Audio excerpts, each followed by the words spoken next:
Pak, dan kami ingatkan juga bahwa kami akan membacakan pertanyaan ini satu kali, mohon didengarkan dengan seksama. Ini pertanyaan untuk calon wakil presiden nomor urut 2, Bapak Gibran Rakabuming Raka. Pembangunan rendah karbon diperlukan untuk mewujudkan net zero emission atau emisi nol bersih tahun 2060 melalui pemanfaatan sumber daya alam yang efisien dan inklusif. Namun praktek pembangunan masih berorientasi pada ekonomi ekstraktif. Pertanyaannya, bagaimana kebijakan paslon untuk mengarus utamakan pembangunan rendah karbon yang berkeadilan? Waktu menjawab 2 menit, Bapak, dimulai saat Bapak berbicara. Silakan. Baik, terima kasih. Jika kita bicara masalah karbon, tentunya kita harus menyinggung juga masalah pajak karbon, carbon storage, dan juga carbon capture.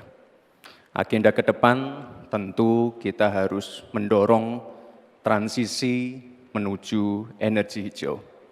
Kita tidak boleh lagi ketergantungan pada energi fosil, kita dorong terus energi hijau yang berbasis bahan baku nabati, seperti yang saya katakan tadi, bioetanol, bioaftur, biodiesel. Sekarang sudah terbukti dengan adanya B35 dan B40, ini sudah mampu menurunkan nilai impor minyak kita, meningkatkan nilai tambah produksi sawit di dalam negeri, dan juga lebih ramah lingkungan. Sekali lagi, tantangannya di sini adalah mencari titik keseimbangan atau titik tengah. Kita ingin menggenjot hilirisasi industri, tapi kita juga wajib menjaga kelestarian lingkungan. Kita ingin meningkatkan produktivitas petani dan juga sektor maritim, tapi kita juga wajib menjaga keseimbangan alam. Dalam pelaksanaannya tentu AMDAL itu wajib, analisa lingkungan juga wajib, sustainability report wajib juga, dan jangan sampai ada alih fungsi lahan yang sekiranya merugikan pengusaha lokal, UMKM lokal, ataupun masyarakat adat setempat. Sekali lagi, potensi energi baru terbarukan juga luar biasa sekali, ada energi surya, angin, air, bioenergi, panas bumi, dan kita punya potensi yang besar sekali, 3.686 gigawatt. Terima kasih.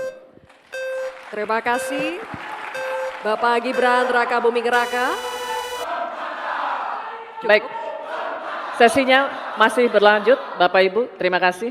Kami persilakan sekarang untuk calon wakil presiden nomor urut 3, Bapak Mahfud MD, untuk menanggapi. Waktunya 1 menit dimulai saat Bapak berbicara. Silakan. Baik, terima kasih. Saya sudah menyimak dengan baik meskipun saya agak koreksi sedikit terhadap pertanyaan tadi. Kalau dibilang 5 tahun dari sekarang untuk emisi dan bersih, itu sebenarnya nanti tahun 2060 masih jauh waktunya. Tapi masalah yang kita lihat itu sebenarnya pengelolaan berkelanjutan belum dilakukan. Sebenarnya dulu ada garis-garis besar haluan semesta berencana yang sudah mengatur seperti ini dengan sangat rinci. Waktu tahun 62 atau 61 Presiden mengeluarkan kebijakan itu. Nah, saya sekarang ingin menatakan kebijakan insentif dan disinsentif ekonomi hijau seperti karbon, pajak limbah, dan sebagainya. Bagaimana Bapak mau melakukan itu? Baik, waktunya habis. Terima kasih. Selanjutnya, calon wakil presiden nomor urut 1, Bapak Muhaimin Iskandar. Kami berikan kesempatan juga untuk menanggapi. Waktunya 1 menit dimulai ketika Anda berbicara. Silakan. Ya, memang pajak karbon ini salah satu, bukan satu-satunya. Yang paling penting adalah dipersiapkan transisi energi baru dan terbarukan. Sayangnya, komitmen pemerintah hari ini tidak serius. Target energi baru dan terbarukan yang mestinya kita harus punya target 2025 berkurang dari 23 justru diturunkan menjadi 17%. penundaan implementasi pajak karbon dilakukan oleh pemerintah hari ini. Dari tahun 2002 dimundur menjadi tahun 2025. Apanya yang mau dilanjutkan?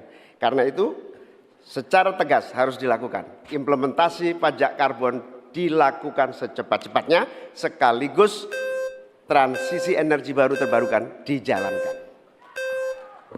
Baik, waktunya masih ada Bapak, cukup lanjut. Baik, terima kasih Bapak Muhaimin Iskandar atas jawabannya atau tanggapannya.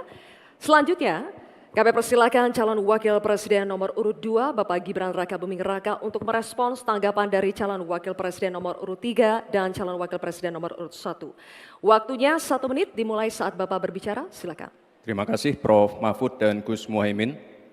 Untuk masalah insentif, komitmen, ini bisa kita kasih contoh yang sudah berjalan saja.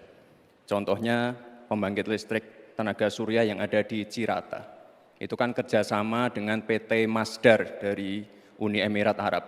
Ini kan juga ada insentifnya, Prof. Ada tax holiday, tax allowance, ada pembebasan biaya modal juga, sehingga akan mendorong perusahaan-perusahaan untuk berinvestasi di bidang transisi energi hijau. Transisi menuju energi hijau ini memang tidak murah, sangat costly, karena beberapa perusahaan memang belum bisa mencapai ekonomi soft skill.